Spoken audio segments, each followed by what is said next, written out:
سلام مجدد خدمت شما دوست عزیز، امین مجابی هستم. یک بار دیگه در خدمت شما و توی این ویدیو قراره در رابطه با پتانسیل درآمدی محصولات آموزشی صحبت بکنیم.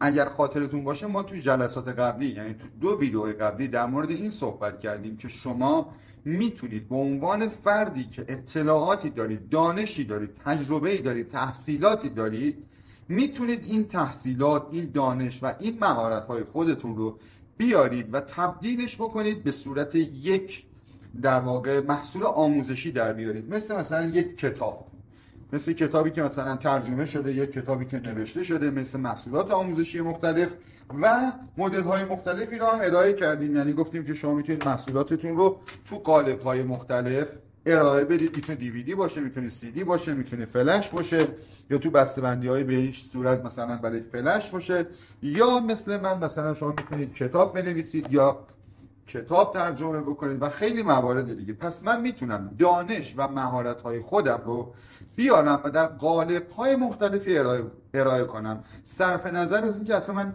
کارم چیه. ممکنه خانم خونه‌دار باشم، ممکنه مدیر عامل یه شرکت باشم، ممکنه بازاریاب باشم، ممکنه شما یک معلم باشید که بعد از سالها تدریس تجربیات بسیار خوبی داشته باشید، ممکنه شما یک مهندس باشید، وکیل باشید، پزشک باشید، نونوا باشید، مکانیک باشید. صرف نظر از این که کارتون چیه، شما میتونید کتاب داشته باشید، میتونید محصولات آموزشی مختلف داشته باشید، میتونید محصولاتتون رو روی پلتفرم‌های مختلف ارائه بدید. روی پلتفرم کتاب باشه، روی پلتفرم آنلاین باشه، مثلا DVD باشه که اینجا هستش، مثلا به این صورت میتونید به این صورت ارائه بدید و موارد بسیار زیاد دیگه. اما با توجه به شرایطی که ما تو کشور داریم، زیرساخت‌هایی که داریم و مواردی که وجود داره، ما بهترین گزینه‌ها رو باید انتخاب کنیم. یعنی من قرار اینجا بهتون بگم که کدوم گزینه از همه میتونه برای شما بهتر باشه، به ویژه اگر تازه کار هستید. یعنی تا الان محصول آموزشی نداشتید یا تلاش خاصی تو این زمینه نکردید یا آموزش ندیدید. پس این میتونه برای شما بسیار بسیار مفید باشه که شما اصلا در ابتدای کار سراغ کدوم یکی از اینها برید، یا یک چند تا آپشن داشته باشید که یکی رو انتخاب کنید، یا بشه همزمان 2 یا 3 تاش رو همزمان انجام داد به شرط دیدن آموزش‌های کافی. پس ما قراره اینجا در رابطه با یک سری محصولات آموزشی و نحوه در واقع تولید اونها صحبت بکنیم و بگیم که کدومش از همه مهمتره. اما قبلش اجازه بدید ازتون تشکر کنم بابت استقبال بی‌نظیری که کردید، بابت نظرات مثبتی که دادید، انتقادات سازنده‌ای که داشتید، حرفایی که زده شد، گفتگوهایی که کردیم و اون مشارکتی که با من داشتید و بسیار بسیار از شما سپاسگزارم. ممنونم بابت این قضیه و امیدوارم که یه روزی با هم دیگه بتونیم بشینیم و محصول آموزشی شما رو نگاه بکنیم، بررسیش بکنیم، جشن بگیریم براش و فروش میلیاردیش رو با هم تجربه کنیم. خب توی این ویدیو ما قراره در رابطه با یکی از مهمترین مسائل، یعنی پتانسیل درآمدی یک محصول آموزشی صحبت بکنیم. حالا همه این کارا رو ما کردیم، کتاب درست کردیم، به عنوان مثلا محتوای آنلاین درست کردیم، DVD درست کردیم، هر چیزی. ما یک پکیج آموزشی الان داریم. یک پکیج آموزشی الان داریم. مثلا من این الان یک پکیج آموزشی خالیه، بذارید اینجا بهتون نشون بدم. بله، این الان یک پکیج آموزشیه. می‌بینید به این صورت که یک سری آموزش‌ها با کیفیت بسیار بالا بر اساس استانداردهای بین‌المللی آماده شده. همین پکیج رو ما آوردیم به صورت به عنوان مثال تک هم ارائه کردیم که اگر کسی خواست استفاده بکنه. و یک سری قالب‌ها رو البته تو این فلشش الان توش نیست، یه سری قالب‌ها رو هم به این صورت، یعنی فلش داریم، اگه کسی فلش خواست فلش استفاده میکنه، اگه کسی DVD خواست DVD استفاده میکنه. اگر هم کسی دوست نداشت میتونه محصولات رو به صورت آنلاین روی پلتفرم‌های آنلاین تماشا بکنه، یعنی وصل بشه به اینترنت و از اون استفاده بکنه. خب حالا ما همه اینا رو درست کردیم، خب ببینیم که آیا واقعا درآمدی میشه از این کسب کرد؟ آیا واقعا سودی از این قضیه حاصل میشه؟ آیا پولی ازش در میاد؟ همه دعا برای آمینه. درسته که ما به عنوان یک سفیر خوشبختی تمام تلاشمون رو داریم میکنیم که یک محصول خوب تولید بکنیم که شادی رو بیاریم، رفاه رو بیاریم، حس خوب رو انتقال بدیم، صرف نظر از اینکه شغلمون چیه. هر شغلی که داریم سفیر خوشبختی هستیم. یعنی چی؟ یعنی میخوایم یک محصولی ارائه بدیم که یک مشکلی رو واقعا درست حسابی حل بکنه. ما قرار نیست تمام مشکلات مردم رو حل بکنیم. یادتون باشه شما به عنوان مثلا یه پزشک دیگه قرار نیست مشکلات اقتصادی یک فردی رو هم حل بکنید. اگه در توانت هست اوکی، ولی اگر نیست در همون حوزه تخصص خوده. کسی که مکانیک ماشین هستش قرار نیست بیاد مشکلات حقوقی دیگران رو حل بکنه تو حوزه تخصص خودش. من که متخصص تولید محتوا و دوره‌های آموزشی هستم قرار نیست بیام به عنوان مثال تربیت فرزند آموزش بدم. من خودم میرم از کسی که تربیت فرزند آموزش میده و سابقه داره و با تجربه است از اون استفاده میکنم توی حوزه تخصص خودم. پس هر کی تو حوزه تخصص خودش میتونه فعالیت بکنه. حالا میخوام ببینیم که این پتانسیل چقدر هستش، چقدر میتونه کسب درآمد بکنیم و موارد رو بررسی بکنیم. خب یکی از مواردی که وجود داره این هستش که ما گفتیم که ما با نگاهمون نسبت به این کار یک نگاه بازیچه‌ای نباشه. یعنی تصور نکنیم که ما میخوایم بریم بازی انجام بدیم، تصور نکنیم که ما میخوایم مثلا بریم یه کاری رو کنار کارمون انجام بدیم. ممکنه که کنار کارمون انجام بدیم ولی نگاهمون نگاه بازیچه‌ای نیست. یعنی در واقع تلاش میکنیم که این رو بیاریم و جایگزین شاید کار اصلیمون بکنیم و خیلی هم برامون مهم هستش که ما بتونیم این تجربیات رو انتقال بدیم. پس ما قراره که محصولاتی درست بکنیم. این محصولات خوبی هستن و قراره کسب درآمد بکنیم. نکته‌ای که اینجا یادم رفت و دوباره باید اینجا ذکر بکنم این هستش که من یک محصول آموزشی درست میکنم و قراره اونو بفروشم. یعنی درسته که من مکانیکم، درسته که من در واقع سفیر خوشبختی هستم، ولی باید کسب درآمد هم داشته باشم و هیچ ایرادی هم نداره. در واقع یک سری خدمات میدیم و در قبالش داریم یک سری هزینه‌هایی رو دریافت میکنیم. این دیگه واقعیتش دیگه جای صحبت نداره. تویی که داری این رو نگاه میکنی کامل متوجه میشی که پرداخت دستمزد در مقابل دریافت خدمات یک امر کاملا عادی، رایج و در تمام دنیا مطرح هستش. مشکل اینجاست که کسایی که میان خدمات رو ارائه بدن خدمات خوبی هم دارن ولی بد ارائه میدن یا در قالب‌های نامناسب ارائه میدن. به خاطر همین زیاد اونجوری که باید و شاید اون برد رو نداشته باشن. مثال میگم، مثلا شما عسل کوهستان که خیلی هم گرونه و مثلا عسل وحشی که بسیار کمیابه، خیلی هم گرونه و خیلی هم مفید هستش و بعضا مثلا 4 میلیون، 5 میلیون، 8 میلیون، 3 میلیون قیمت‌های مختلف. الان که مثلا عسل شما میری یکی دوشو توی فروشگاه می‌خری مثلا 300,000 تومان، اون عسل مثلا 5 میلیون، 7 میلیون، 8 میلیون پولشه. حالا همون عسل رو برید توی ظرف پلاستیکی معمولی و بیا کنار خیابون بفروش. کسی باور نمیکنه که این عسل جنگله و 8 میلیون تومان پولشه. کسی باور نمیکنه این عسل خاصیت درمانی بسیار بالایی داره. کسی باور نمیکنه این جزء عسل‌های نادره. میگه آقا تو آوردی کنار خیابون میفروشی.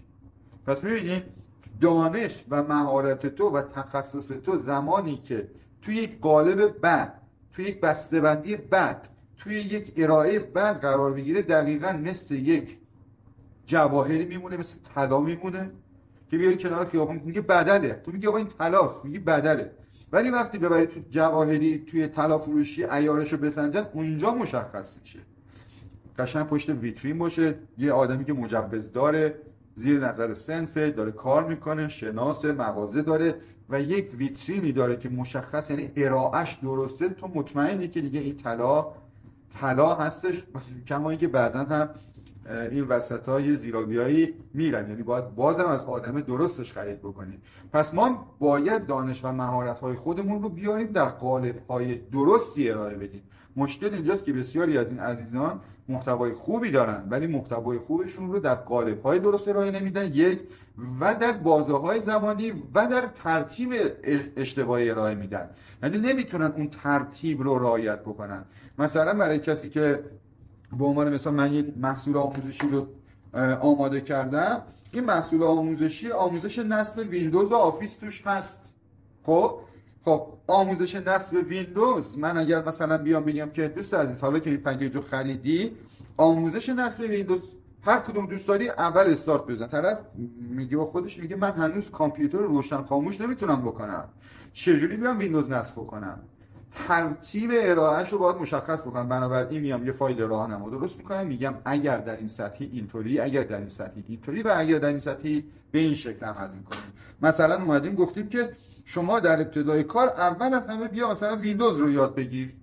بعد از اینکه ویندوز رو یاد گرفتی و با محیط ویندوز آشنا شدی، اگر اینترنت تو خونت داری یه مقدار اینترنت یاد بگیر. بعد از اینکه اینترنت یاد گرفتی بیا مثلا شروع کن ورد رو یاد بگیر، بعد پاورپوینت رو یاد بگیر، بعد اکسل رو یاد بگیر، بعد برو سراغ نصب نرم افزارها و موارد دیگه تو کامل تو با محیط نرم افزار آشنا شده باشی. مثلا یه ترتیبیه برای رده 1. خب و کنارش تایم ده انگشتی رو روزی صرف نظر از اینکه اصلا تو چه سطحی هستی، روزی مثلا نیم ساعت 1 ساعت تمرین کن. این میشه یه دستورالعملی که ترتیب داره، مشخص، فکر شده که یه نفر که میخواد از صفر استارت بزنه و کامپیوتر یاد بگیره با چی کار بکنه.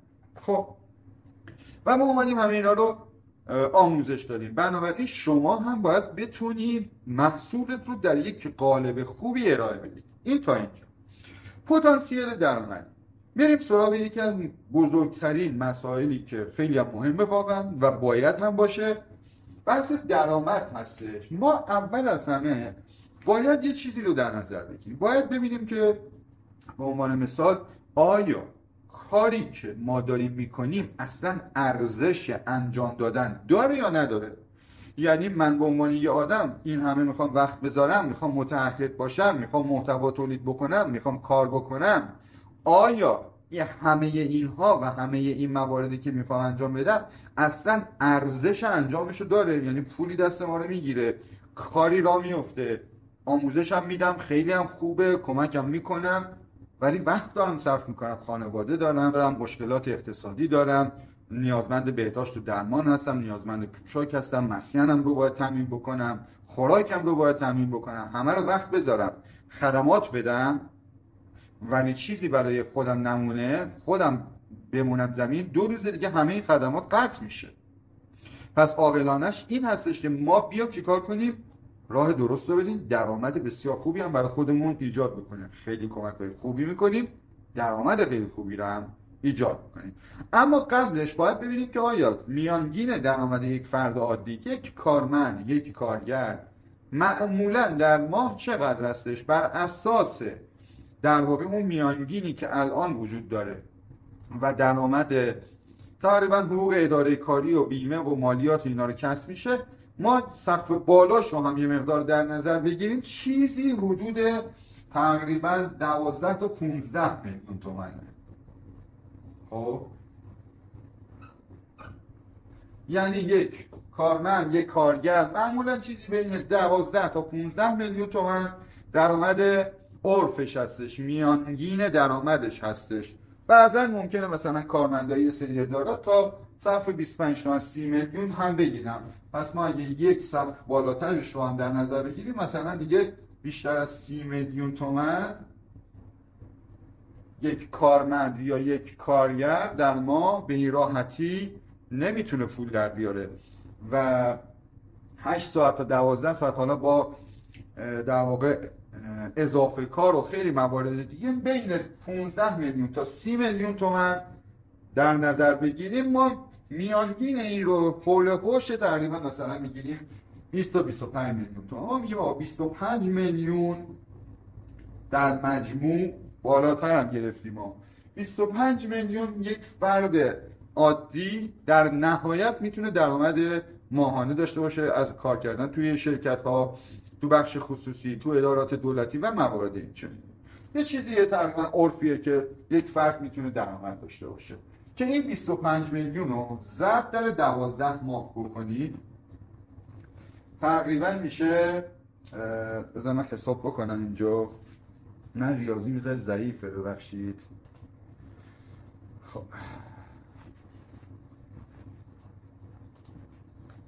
25 ضرب در 12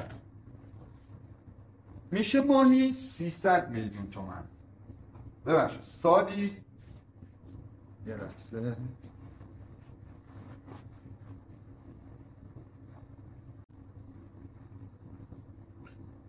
درست شد. حالا با ما همه چی رو در نظر گرفتیم، مثلا ایدی پاداش و موارد مختلف و یه چیزی در سال یعنی 300 میلیون تومان بالاترین سقفشه. من افرادی رو میشناسم که 100 110 120 بین حتی 90 تومن شاید کمتر یه ذره بالا پایین تر ما دیگه سقف بالاشو گرفتیم. یعنی گفتیم یک فرد ممکنه در سال اگر توی اداره خیلی خوب کار بکنه ایدی پاداششو بدن، همه چی سر موقع باشه، حقوقا درست حسابی پرداخت بشه، حدود 300 میلیون تومان در سال میتونه این فرد درآمد داشته باشه. یک سال کار بکنه 300 میلیون درآمد داشته باشه. باید زیر دست کسی کار بکنه، این که ایراد نداره، البته ممکنه که لازم باشه فردی برای کسی دیگه کار بکنه، کلی دارم میگم. تایمش دست خودش نیست، در واقع احتمال خب به هر حال اتمام قرارداد یا اخراج شدنش بسیار زیاده وجود داره، میبینیم هر روز هست و موارد دیگه. حالا دیگه وارد مشکلاتش نمیخوام بشم. حالا چون شما به عنوان یک کارمند یا کارگر یا کسی که در واقع دارید برای یک فرد ثالث کار میکنید، میبینید که یه سری مشکلات هست و این میانگین درآمد در تقریبا بالاترین حدش وجود داره، یعنی سالی 300 میلیون تومان. حالا ما باید ببینیم که آیا من اگر برم کارمندی کنم بهتره یا بیام وقت بذارم و این کار رو انجام بدم. بچه‌ها این دو تا چارتایی که الان میکنم در عین حال که ساده است ولی نیازمند آموزشی، یعنی اینطور نیست من دستمو بذارم رو دستم و بگم که خب حالا درآمد باید حاصل بشه. نه، ما داریم زحمتمون رو تو شرکت میکشیم، ما داریم توی ادارجات واقعا بعضا واقعا دارن از جون مایه میذارن، واقعا دارن عرق میریزن، واقعا شرایط سختی رو تحمل میکنن ولی درآمدشون اون چیزی که لازم هست نیست و نارضایتی شغلی دارن. نه اینکه اون آدمی که دارن براش کار میکنن بده، نه اینکه اون محیط اون سازمان براشون بده، نه، به خاطر اینکه رضایت شغلی در مجموع نداره. مثلا درآمدش درآمد خوبی نیست. اگه این 300 میلیون شاید مثلا میشه 1 میلیارد و 500 با کلم صبح بلند میشد سر کارم میرفت، همیشه هم لبخند رو لبش بود، ولی با خودش میگه من همه دارم تلاش میکنم، ولی درآمد خیلی پایینتر از این حرفاست. بحث تورم هستش، بحث مسائل بسیار زیاد دیگه ای هستش و میبینی که با خودش میگه که خب این کفا به زندگی من نمیده، حالا من باید چی کار بکنم؟ من ببینم آیا میارزه که وقت بذارم یا نمیارزه. من که دارم همون تلاشو میکنم، همون زحمتو میکشم، همون عرقو میریزم، ولی آیا میارزه یا نمیارزه؟ خیلی خوب. تصور کنید ببینید بچه‌ها، ما سال اولی که این محصول رو تولید کردیم، این مال بله دیگه مال سال اولمون هستش، 13 میلیون و 500 هزار ریال برای سال اول قیمت گذاری کردیم، یعنی مال تقریبا میشه گفت تقریبا 3 سال پیش هستش. 13 میلیون و 500 هزار ریال یعنی 1 میلیون و 350 هزار تومان اینو قیمت گذاری کردیم. تصور کنید من میام یک محصول تولید میکنم، این محصول من شامل مثلا 8 تا 9 تا دیویدی هستش که هر کدوم از این دیویدی ها خیلی با کیفیت ضبط شده، ادیت شده، سناریو نوشته شده براش، فیلم برداری شده و خدمتتون عرض کنم که صداش درست شده و در مجموع آماده پخش شده، مجوز گرفته و آماده پخش شده و حالا این در واقع میخوام در اختیار دوستان قرار بدیم. خب قیمت این محصول آموزشی ما 3 میلیون و 500 هزار تومان در حال حاضر هستش، یعنی با آپدیت جدیدی که دادیم قیمتش شده 3 میلیون و 500 هزار تومان. یه سریاش آپدیت در واقع 2022، یه سریاش آپدیت 2024 که در سال 2024 هستیم. این آپدیت 2022 در واقع این محصول آپدیت شده به 2024 و با قیمت 3 میلیون و 500 هزار تومان در حال فروش هستش. خب من میگم یک محصولی دارم 3 میلیون و 500 هزار تومان، درسته؟ محصول من، یه محصول اول من 3 میلیون و 500 هزار تومان پولشه.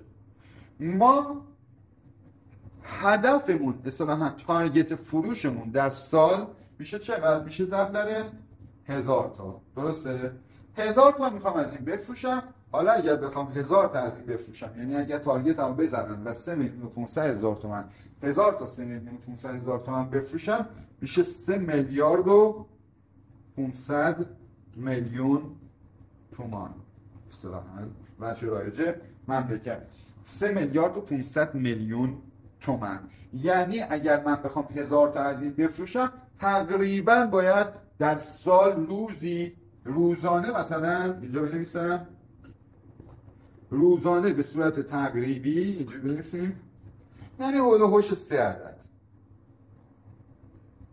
یعنی اگر من آموزش ببینم، متعهد باشم، وقت بذارم، زنگامو بزنم، بازاریابیمو بکنم تو شبکه‌های مجازی به صورت حضوری، فقط 3 تا دونه در روز، 3 تا دونه از این محصول در روز بفروشم، چیزی هول و هوش 3,500,000,000 تومان در یک سال حاصل میشه. و وقتی که مقایسه میکنید این عدد رو با این عدد، میبینید این 10 برابر اینه. یعنی با خودم میگم اگر این بشه نصف این حاصل بشه، یعنی 1000 تا نه، 1000 تا نه، بشه چند تا؟ بشه 500 تا. چی؟ یعنی 500 تا بفروشم میشه چقدر؟ نصف 3,500,000,000، یعنی 1,000,000,000 تقریبا 1,050,000,000 مثلا میتونم اینجا بفروشم. اگر نصفش یعنی 50% اتفاق بیفته، باز میبینید 5 برابر اینه. باز دوباره با خودم میگم اگر 25% این اتفاق بیفته، یعنی به جای 500 250 تا بفروشم، میشه چقدر؟ 250 تا 3,000,000 تومان، نزدیک مثلا 800 میلیون، 700 میلیون. حالا خیلی ریاضی خوب نیست، حدود 700 میلیون تومان، 700 میلیون تومان. باز میبینید 2 برابر و تقریبا نیمه. آیا ارزش داره یا نداره؟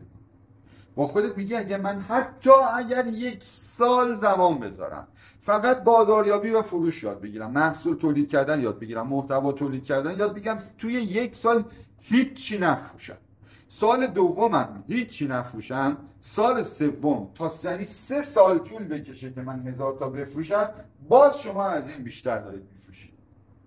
این 3 سال کار میکنه میشه نهایتا 900 میلیون، این 3 سال کار میکنه میشه 3 میلیارد، بازم 3 برابر این دارید در میارید، به شرط دیدن آموزش. حالا مثال میگم، من در کنار این که دارم به عنوان مثال این کار رو انجام میدم و این رو میفروشم، میام به عنوان مثال یک کتاب میدم تولید کردم، این کتاب رو هم میفروشم، مثلا 1000 تا کتاب میفروشم، دونه این به عنوان مثال این کتاب الان 250,000 تومانه، 200,000 تومانه. من میگم آقا 1000 تا ضرب در 200,000 تومان، درسته؟ میشه 200 میلیون تومان. حالا کنارش این رو هم دارم میفروشم، میام به عنوان مثال میام دوره‌های خصوصی هم برگزار میکنم. یعنی طرف میگه آقا مثلا من اینو اوکی ام باهاش، مشکلی ندارم، ولی میخوام کلاس خصوصی بیام، مثلا جلسه چقدره؟ جلسه به عنوان مثال جلسه مثلا 400,000 تومان، 500,000 تومان، حالا بستگی به خودتون داره. من دیدم جلسه 1 میلیون هم میگیرن. جلسه 400,000 تومان، جلسه 500,000 تومان، جلسه 1 میلیون تومان. ما میگیم جلسه مثلا 400 تومان. 1 ساعت و 2 ساعت آموزش خصوصی میدید، 400 تومان میگیرید. شما فکرشو بکن به عنوان مثلا 20 تا شاگرد دارید، 10 تا شاگرد دارید، 30 تا شاگرد دارید، مثلا 20 جلسه میخواد بیاد، 20 ضرب در 400,000 تومان میخواد بده. این میشه خودش یه عددی.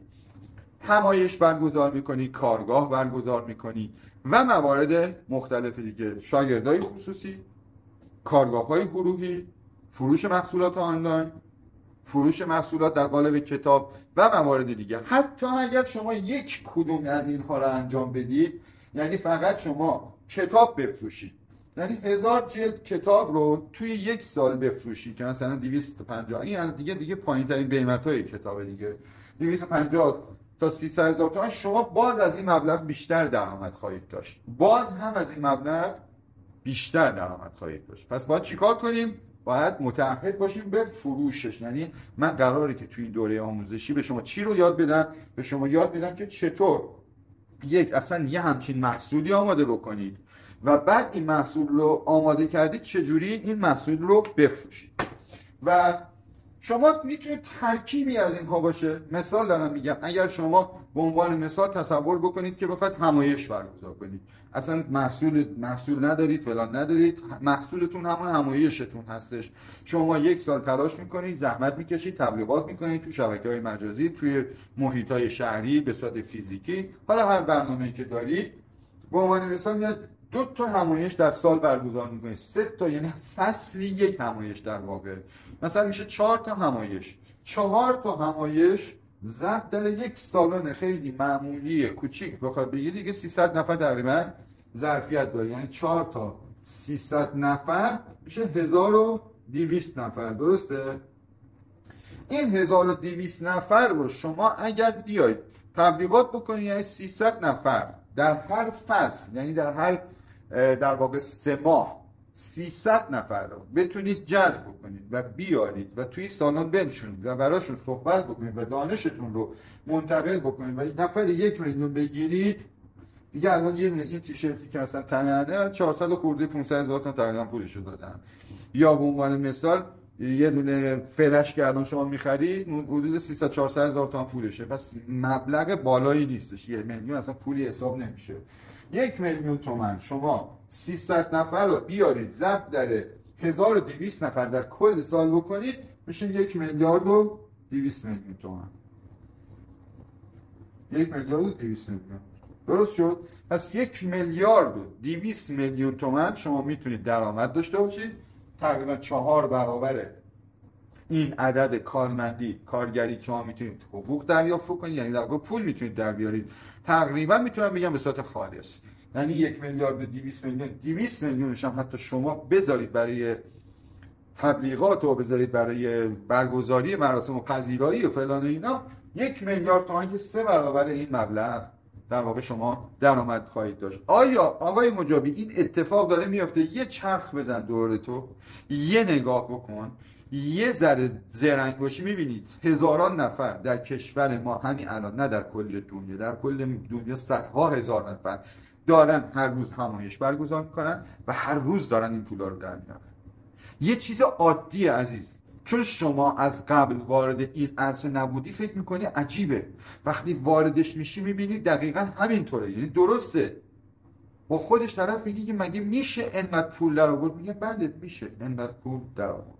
میشه شما یه همایش برگزار کنید، 300 نفر بیان، نفری 1 میلیون بشه 300 میلیون، مثلا 4 ساعت 5 ساعت شما تو 4 ساعت 5 ساعت 300 میلیون کسب درآمد میکنید. 4 تا در کل سال، اگر در کل سال، الان یه سری دوستان هستن تو همین ایران، من فکر میکنم هر 10 روز یه بار دارن یه همایش برگزار میکنن.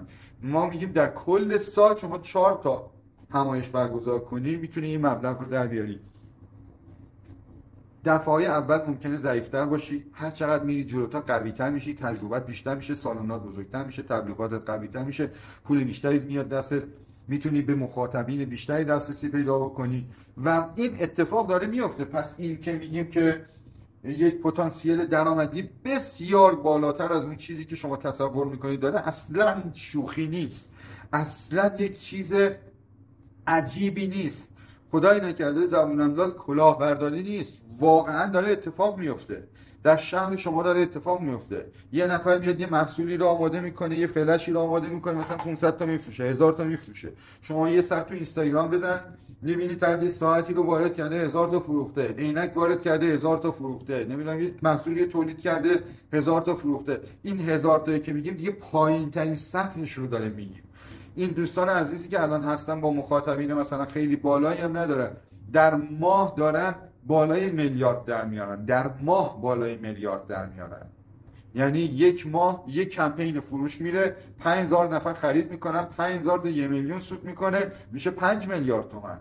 این واقعیه، یک چیزی نیستش که عجیب غریب باشه که من میگم وای این نمیشه نشده. نه، اصلا عصر تکنولوژی، عصر اینجور درآمدات. اصلا ما در فضایی داریم کار میکنیم که الان اینجوری باید بریم جلو. و اینکه میگن نه پکیج نفروشید فلان نفروشید، چه اشکالی داره که من دانش خودم، تجربه خودم رو به صورت اصولی و درست بیارم تبدیل بکنم یک محصول آموزشی با کیفیت، پشتیبانی بهش بدم، 14 روز گارانتی اولد وجه بهش بدم، بی قید و شرط به طرف برگشتم میگم که آقا شما اگر رفتی خونه و دیدی لباسی که من تنمه و تدریس کردم اونجا باهاش به عنوان مثال رنگ مورد علاقه تو نیست، تو میتونی بیای محصول بیاری پس بدی، بی قید و شرطه. یعنی شرط نذاشتم برای طرف. میگم اگه از قیافه من خوشت نیومد 14 روز وقت داری بیاری پولتو بگیری. اینو میگن استاندارد آموزشی، اینو بهش میگن تولید محصول. نه اینکه من اینو فروختم زنگ میزنی پشتیبانی جوابتو نمیده، زنگ میزنی کسی دنبال کارت نیست. اون که به درد نمیخوره، اون که همه دارن انجام میدن. فایدهش چیه؟ فایدهش زمانی تفاوت زمانی ایجاد میشه که من محصولم رو با اطمینان بدم. من دوره در واقع خدمتتون عرض کنم که همین سفینان خوشبختی رو داریم با تقریبا فکر میکنم این دوره رو داریم با 21 روز یعنی 3 هفته گارانتی عودت بچه بی قید و شرط میدیم. گفتیم اگه از این رنگ این تابلو خوشت نیومد بیا پس بده. اگر از تون صدای من خوشت نیومد بیا این پول تو پس بگی. 3 هفته وقت داری. 6 تا 7 تا مثلا ماژوله، تو این 6 7 تا ماژول به عنوان مثال شما 3 تاشو میتونی رایگان نگاه کنی، تمومش بکنی، بعد خوشت نیومد بگی آقا من اینو نخواستم. 3 هفته وقت داری بیاری این محصول رو پس بدی. پولت هم کامل پس بگیری. حتی هزینه کارت به کارتش رو هم ازت کسر نمی‌کنیم. دقت می‌کنیم میخوام چی بهتون بگم؟ میخوام بهتون بگم که اینجور میشه، اینجوری خدمات بدی، اینجوری میتونی پول در بیاری، میتونی پولای خوب در بیاری. چرا؟ چون ما تو این عصری، ما اصلا توی این فضا داریم زندگی میکنیم. ما در عصر تکنولوژی هستیم. فضا به ما اجازه داده، تکنولوژی، فناوری به ما اجازه داده که ما دسترسی داشته باشیم به میلیون ها نفر در آن واحد. پادشاه‌های دوره گذشته هم همچین امکاناتی نداشتن که ما الان داریم. واقعا برای خودمون پادشاهی است. میخوایم استفاده بکنیم. پس من حالا میام چیکار میکنم؟ ممکنه تویی که در ابتدای کار داری استارت میزنی، روز اولته نتونی 1000 تا محصول رو مثلا توی 1 ماه بفروشی، تو 2 ماه بفروشی. شما ممکن نتونی همزمان 5 تا ایونت یا مثلا 5 تا محصول رو با هم مدیریت بکنی. با یه دونه شروع میکنی. ممکنه نتونی مثل من ورک استیشن رو توی مدت کوتاهی 6 تا 7 تا دیویدی آماده بکنی، همه رو تدریس بکنی. ولی میتونی به عنوان مثال بیا یه محصول تولید بکنی، مثلا یه دونه اکسل رو تولید بکنی، یه دونه تایپ رو تولید بکنی، یه دونه آموزش مثلا نصف 5 مدل ویندوز رو مثلا آموزش بدی. اینا رو که دیگه میتونی انجام بدی. یک محصول رو انجام میدی. شما میخوای زبان تدریس بکنی، ببین همه آموزش تو دوره ورک استیشن، همه اینا تو دوره سفینان خوشبختی من همه اینا رو آموزش دادم که اگر شمایی که زبان تدریس میکنی و جزء افرادی هستی که بلند مدت محصول تولید میکنی، یعنی محصولاتشون بلند مدت زمان بالایی نیاز داره به تولید، زمان بالایی نیاز داره به ادیت، زمان بالایی نیاز داره به بررسی کردن، خب شما نمیتونی 3 سال تولید بکنی بعدا یه دفعه گیر بکنی تو مسائل مالی خودت، فروشی هم نداشته باشی. راهکار چیه؟ باید چی کار کنی؟ چجوری استارت بزنی؟ اینا همه رو توضیح داد. خب پس ما میتونیم یک پتانسیل بسیار بسیار بالایی داشته باشیم. ما میتونیم همزمان بین 3 تا 4 تا رو انتخاب بکنیم. خب و انجام بدیم. یعنی من میتونم 3 مدل 4 مدل محصول رو همزمان ببرم جلوی. سمینارها، همایش‌ها، کارگاه‌های خصوصی، مشاوره‌های خصوصی، کتاب، محصولات آنلاین و موارد دیگه. خب حالا من میخوام به شما بگم که حالا همه اینا رو گفتیم، ما کدوم رو باید انتخاب کنیم. یعنی الان باید بریم سراغ کدوم محصول. شما به عنوان یک فردی که تازه کار هستید، کدوم محصول رو انتخاب کنید بیشترین میزان درآمد رو میتونه برای شما تولید بکنه و بیشترین اثرگذاری رو روی مخاطب شما خواهد داشت. من این تخته رو پاک میکنم، برمیگردم خدمت شما. خب قبل از اینکه بریم برای بحث بعدی که کدوم محصول رو انتخاب کنیم، این نکته رو باید اینجا بهتون بگم. اون همین هستش که ما مبلغی که به شما گفتیم، مثلا 2 میلیون، 3 میلیونی که به شما گفتم، 1 میلیونی که به شما گفتم، یه پایین ترین حد و حدود در واقع درآمدی رو به شما گفتم. یعنی به عنوان مثال شما میتونید یک محصول تولید کنید 10 میلیون پولش باشه. هستش تو بازار نگاه بکن، محصولات آموزشی که 15 میلیون، 20 میلیون، محصول آموزشی که 8 میلیون، محصول آموزشی که 7 میلیون، 6 میلیون، 14 میلیون، 13 میلیون. برید نگاه بکنید، هستش. یعنی چی؟ یعنی اگر به عنوان مثال میگم، مثلا محصول من اگر 8 میلیون و 500 هزار تومان باشه، 8 و 500 باشه، ضرب در 1000 تا میشه 8 میلیارد و 500 میلیون در همون بازه زمانی یک ماه، یک ساله. مثال، یعنی در سال اگر من در یک سال من خودم رو بکشم و فقط بتونم 1000 تا بفروشم، 1000 تا 8500 بفروشم، میشه 8 میلیارد و 500 میلیون تومان.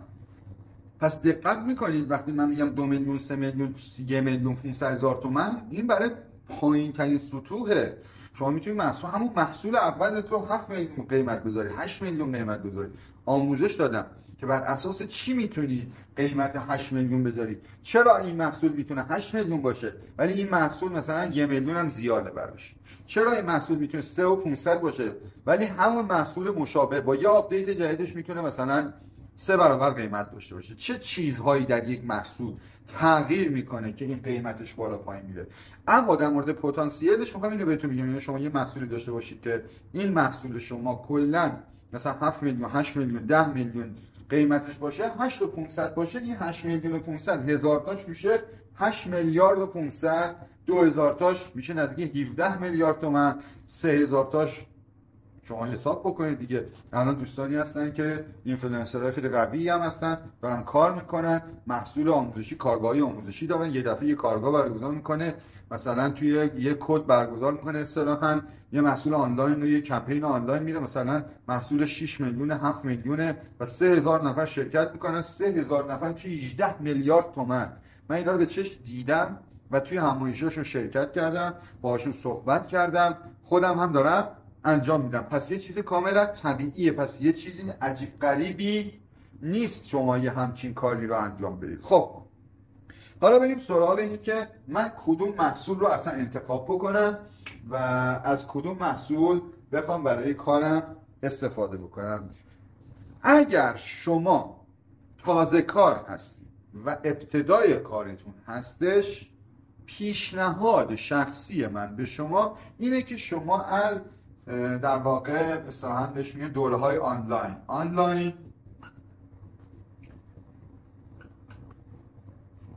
آنلاین کورسز، دوره‌های آنلاین. شما از طریق دوره‌های آنلاین استارت بزنید. شروعتون با یک دوره آنلاین باشه. این که میگم دورتون آنلاین باشه، پلتفرم‌های مختلفی برای ارائه هم وجود داره که بسیار بسیار ساده است. یعنی بر اساس تکنولوژی که الان وجود داره، ساخت یک به عنوان مثال وبسایت مثل آب خوردن میمونه. به زبان فارسی 0 تا 100 براتون آموزش دادن و شما میتونید حتی خودتون هم انجام بدید. اینها رو هم در موردش صحبت کردیم که اصلا چی هستش و شما چطور میتونید این کار رو روی چه بستری ارائه بدید. کار نداریم. آنلاین کورس های ما هستن، دوره های آنلاین رو شما میتونید باشون استارت بزنید. خوبی دوره های آنلاین این هستش که برخلاف فروش حضوری یا کارگاه های آموزشی یا کارگاه های خصوصی که اونا رد نمی کنیم که در واقع نباشن ها، نه اونا هم هستن، ولی برای استارت کارمون دوره های آنلاین به شما اجازه میدن که شما زمانی که خواب هستی هم پول در بیاری. خوبیش اینه دیگه، یعنی به تو کمک میکنه که زمانی که خوابی پول در بیاری، چیزی که تو دوست داری، چیزی که من دوست دارم. یعنی من میرم مسافرت، درآمدم کنسل نمیشه. من رفتم مسافرت، کتابم روی وبسایته، اوکی، تبلیغاتم هم از قبل کردم، چرخش رو راه انداختم، کتابم روی وبسایته. آقا خانوم میاد، خوشش میاد، میگه اوکی من میخوام این رو به مبلغ مثلا 150,000 تا 200,000 تا 300,000 تا خریداری بکنم. کلیک میکنه، کتاب حالا اگه فیزیکی باشه میره تو چرخه بسته‌بندی. معمولا آنلاین میخوایم بفروشیم، میگه محصول آنلاین، یعنی پی دی افش رو همون لحظه دریافت میکنه و دانلود میکنه. شما داری برای خودت توی استخر جکوزی حال میکنی، شما داری با خانواده قدم میزنی، شما رفتی از ارتفاعات نمیدونم سرسبز فلان جا لذت میبری، تنفس میکنی، مسافرت کردی، دور خانواده نشستی، دارید اصطلاحاً حالش رو میبرید و اون طرف کلیک میکنه و مبلغ رو پرداخت میکنه و اون مبلغ میاد تو حساب شما و شما فقط اسمسش میاد که بله مثلا آیه فلانی این مبلغ به حساب شما واریز شده. اتفاقی هر روز داره میفته، خودمون داریم این کارا رو انجام میدیم. شاید شما خودت 50 تا محصول خریده باشید، 50 تا اصلا محصول که میگن صرفا محصول آموزشی نیست، کتونی خریدی، لباس خریدی، ساعت خریدی، لوازم آرایشی بهداشتی خریدی، خیلی چیزای دیگه، حتی خوراکی خریدی. حالا ما در مورد محصولات آموزشی دوره آنلاین تو شرکت میکنید. دوره آنلاین چون یک چرخه اتومات داره، بهش میگیم اتو ریسپاند. یعنی ریسپاند یعنی در واقع پاسخگوی خودکار هستش. یه چرخه آماده میکنین، خودش همه کارا رو انجام میده. یعنی مثلا اون طرف اسم و ایمیلش رو میده، دیگه بقیه میفته تو چرخه، اون چرخه همینجوری میره جلو، طرف رو تبدیل میکنه به یک مشتری کلیک میکنه، محصول رو دریافت میکنه. شما اصلا روحت هم تو اون لحظه خبردار نیست، طرف نصف شب بلند شده بیخوابی زده به سر، شرایط اقتصادیش بده، استرس داره برای مدیریت استرس، برای تربیت فرزند، برای هزار کار دیگه تو ذهنش رفته. حالا میاد یه سرچ میکنه، شما رو پیدا میکنه، کلیک میکنه، میبینه محتوای شما، آموزش‌های شما رو. ممکنه نه همون شب، در طول یک توالی خاصی که بهتون توضیح میدم، تصمیم میگیره که بیاد اون آموزش رو دریافت کنه، خرید میکنه و شما کسب درآمد میکنید و اون هم مشکلش حل میشه. دوره آنلاین بهترین مدل برای شماست. حالا شما ممکنه با خودت بگی آقای موجی من خیلی دوست دارم، من اصلا بحث مالی برام مطرح نیست، من بحث درآمدی زیاد برام مطرح، من پولم دارم، زندگی خوبی هم دارم، مسافرتم میرم، تو کارخونه دارم، شرکت دارم، خیلی دوست دارم بیام و تجربیاتم رو به یک کتاب تبدیل بکنم. میگم این هم خیلی فکر خوبیه، اینم جزء چیزایی هستش که من خیلی دوست دارم، خیلی عالیه و من واقعا از این کتاب و ترجمه کتاب و کار کتاب واقعا خیلی لذت میبرم، یا نویسندگی کتاب خودم جز مورد علاقه‌امه. پس شما محصولت رو میتونی آنلاین نباشه، به عنوان مثال این که میگم آنلاین نباشه، مثلا یه دوره مثل ورک استیشن به این صورت آنلاین نباشه که کامل توضیح داده باشه. ممکنه بخوای که کتاب بنویسی متنی داشته باشی، یا همین کتابت نسخه الکترونیکی کنی، نسخه فیزیکیش هم داشته باشی. خب شما میتونید از اصطلاحاً بوک یا همون از کتاب ها یا از قیف فروش بیاش میگم بوک فانل، یا از قیف فروش کتاب استفاده میکنیم به عنوان مثال. و میتونی کتاب محصول کنار مثلا دوره آنلاین بوک هم داشته باشی، یا فقط بوک داشته باشی، اینو نداشته باشی، فقط اینو داشته باشی. این هم میشه یک مدل دیگه. ولی توصیه من به تازه کارها استفاده از آنلاین کورس ها یا دوره های آنلاین هستش که بسیار بسیار خوب هستن، عالی هستن و من توصیه میکنم که از این طریق استفاده بکنید و نحوه یادگیری یک تولید، در واقع نحوه تولید یک محصول آنلاین رو کامل یاد بگیرید. چقدر توپف زدم. محصولش رو یاد بگیرید، نحوه بازاریابی و فروش و ارائهش رو هم یاد بگیرید که چطوری میتونید این کار رو انجام بدید. پس این میشه از نظر من بالاترین میزان پتانسیل درآمدی رو آنلاین کورس ها داره. کتاب سیستم فروش و بازاریابی و اصطلاحاً کسب درآمد با کتاب بسیار بسیار متفاوت از آنلاین کورس ها هستن. اصلا درآمد کسب کردن از راه نویسندگی و فروش کتاب یک زمینه کاملا متفاوتی هستش با آنلاین کورس ها. و اگر به صورت سنتی شما بخواید کتاب بفروشید، درآمد این اگر مثلا در سال 8 میلیارد 10 میلیارد باشه، این نهایتا مثلا درآمدش بتونه به 400 500 یا 600 یا نهایتا 1 میلیارد برسه. دلیلش هم اینه که شما یک کتاب نوشتی، خب تعداد فروشش باید بسیار بالا بره و خب پتانسیل پایینتری ایجاد میکنه. اما اگر یاد بگیری که چجوری بوکو در واقع اصلا کتاب رو تبدیل بکنی به یک محصول، موقع در واقع متوجه میشی که چقدر میتونه کسب درآمد داشته باشه و چقدر رزومه خوبی میتونه برای شما باشه. پس ما فعلا پیشنهاد اولیه من آنلاین کورس ها هستش و بوک فانل ها هستش. ما بقیه دیگه موارد مثل کارگاه های آموزشی، مثل همایش ها، سمینار ها، در واقع کارهای اصطلاحاً مشاوره‌های خصوصی، اونا دیگه میره توی قسمت های بعدی. من چرا دارم اینو به شما معرفی میکنم؟ بخاطر اینکه پتانسیل درآمدی بسیار بالایی داره، تولیدش خیلی راحته، بازاریابیش خیلی بهتره و شما میتونید این محصول رو در حالی که خواب هستید هم با استفاده از سیستم های اتو ریسپانسیو یا اصطلاحاً اتو ریسپاند یا اصطلاحاً اتوماتیک اینها رو بفروشید.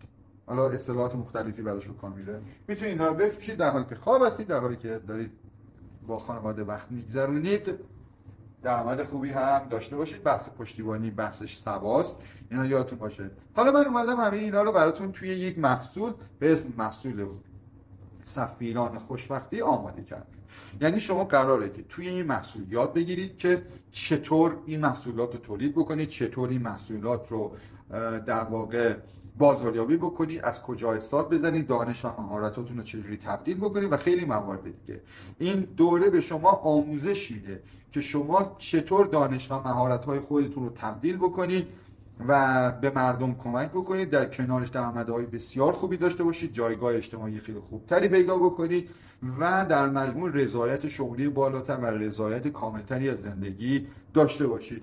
بچه‌ها من بهتون توصیه میکنم که این محصول رو تهیه بکنید، این دوره آموزشی من رو حتما ببینید، استفاده بکنید. این دوره بسیار بسیار مهمی هستش و شما در توانتون هست. بسیاری از افرادی که تصور میکنن که نمیتونن این کارا رو انجام بدن، معمولا خودشون رو دست کم میگیرن. یعنی تحقیقات علمی دانشگاه ثابت کرده که اکثر افراد نسبت به پتانسیل های واقعی خودشون چشمانداز خیلی روشنی ندارن و اکثر افراد بالای 80% خودشون رو دست کم میگیرن. خب من بهتون پیشنهاد میکنم که این دوره رو شرکت بکنید. چند تا دلیل وجود داره. یک، این که شما تجربه و آزمون خطای من رو نخواهید کرد. بسیاری از مشکلاتی که سد راهتون هستش اونها رو از سر راهتون برداشته میشه. مسئله بعدی که وجود داره، اینا تست شده است، همه این موارد تست شده است، کار کردیم روش، نتیجه گرفتیم و شما میتونید از اونها استفاده بکنید و بروزترین اطلاعات رو دارم بهتون میدم. مترجم هستم خودم، 10 جلد کتاب دارم، خیلی کار کردم، هزاران مقاله خوندم، مقاله نوشتم، با افراد مختلفی در سطح بین المللی در ارتباط بودم و دانش و مهارت‌های اونها رو دارم در اختیار شما قرار میدم توی این دوره آموزشی که میتونه ارزش بسیار بسیار بالاتری از این چیزی که فکر میکنید داشته باشه و تصور نکنید که فقط چند تا جمله خاصه و یه دوره آموزشی معمولی. اصلا اینطور نیست و واقعا روش فکر شده، کار شده و زحمت کشیده شده. این هم یه مسئله دیگه. مسئله بعدی که وجود داره اینه که این دوره آموزشی که از من تهیه میکنید، دوست گلم، این دوره آموزشی گارانتی عودت وجه 100% بدون قید و شرط داره. همونطور که گفتم این محصول آموزشی من گارانتی عودت وجه داره 14 روز، اون گارانتی عودت وجه دوره سفیران خوشبختی 21 روز گارانتی عودت وجه کاملا تضمین شده داره. یعنی شما حتی اگر از فریم اینه که من خوشت نیاد، اصلا میتونید دلیل ارائه ندید، میگی آقا من دوست ندارم، خوشم نیومد، مورد پسندم نبود، دارم راهکار میذارم جلو، یا آقا اصلا دوست نداشتم اون تلویزیونی که گذاشتی اونجا، اون دکوری که استفاده کردی، اون ماژیکی دیگه، میخوام بهت میگم اصلا چیزای بی ربط هم حتی اگر باشه، شما که این کاری نیستی، دنبال این چیزا هم نیستی، اطمینان خودمه، استاندارد خودم دارم به شما اینو میگم اگر هم این موارد بود، شما 21 روز وقت دارید که مبلغ رو به صورت در واقع کامل پس بگیرید. عودت وجه صورت میگیره. حالا اگر که در واقع محصولتون رو قالب به عنوان مثلا فلش گرفته باشید، فلش رو عودت میکنید، مبلغتون رو پس میگیرید، یا پنل کاربریتون از دست خارج میشه، اونا دیگه اهمیت خاصی نداره و کار ماست. ولی شما اگر خوشتون نمیاد میتونید این مبلغ رو به صورت کامل پس بگیرید.